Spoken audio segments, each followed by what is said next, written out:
Avez-vous déjà étudié dans la Bible les attributs de la puissance de Dieu? Vous savez que c'est la puissance de Dieu qui a créé le monde, qui a fait surgir la lumière des ténèbres et qui a créé l'homme. Mais avez-vous étudié l'action de la puissance divine dans l'œuvre de la rédemption? Regardez Abraham. Quand Dieu l'appelle à être le père du peuple d'où le Christ devait naître, Dieu lui dit « Je suis le Tout-Puissant, marche devant ma face et sois intègre ». Genèse 1, 17. Et Dieu enseigne à Abraham de croire en lui comme en celui qui peut tout. Quand Abraham quitta sa patrie pour aller dans un pays qu'il ne connaissait pas, quand il fut un pèlerin parmi les milliers de Cananéens dans le pays que Dieu avait promis de donner à sa postérité, et quand, espérant contre toute espérance, il attendit pendant 25 années la naissance du fils que Dieu lui avait promis, et quand il monta sur la montagne de Moria pour offrir à Dieu son fils unique, dans toutes ces circonstances, Abraham crut en Dieu. Il était fort par la foi, parce qu'il croyait que Dieu était capable d'accomplir ce qu'il avait promis.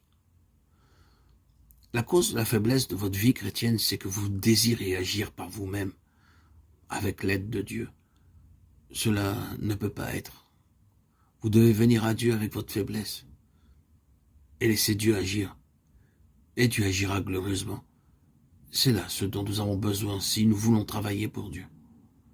Je pourrais vous citer bien des exemples à ce sujet à travers toute la Bible, et je pourrais vous montrer comment Moïse, quand il fit sortir d'Égypte le peuple d'Israël, comment Josué, quand il fit entrer le peuple dans la terre promise, comment tous les serviteurs de Dieu dans l'Ancien Testament comptaient sur la toute-puissance de Dieu pour accomplir des choses impossibles. Et ce Dieu est le Dieu de chacun de ses enfants. Et pourtant, quelques-uns de vous désirent seulement faire de leur mieux avec l'aide de Dieu, au lieu de comprendre ce que Dieu désire et de dire « Je ne puis rien faire par moi-même.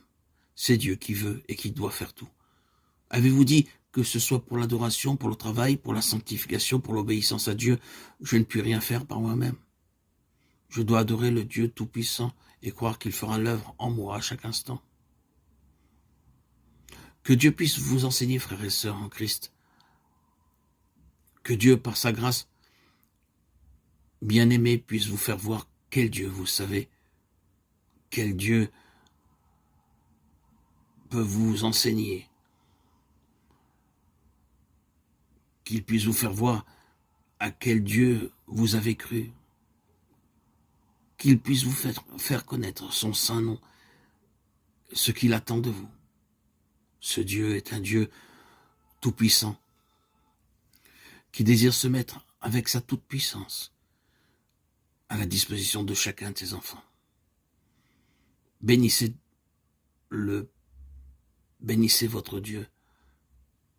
Ne voulons-nous pas aujourd'hui apprendre de Jésus cette leçon et dire Amen?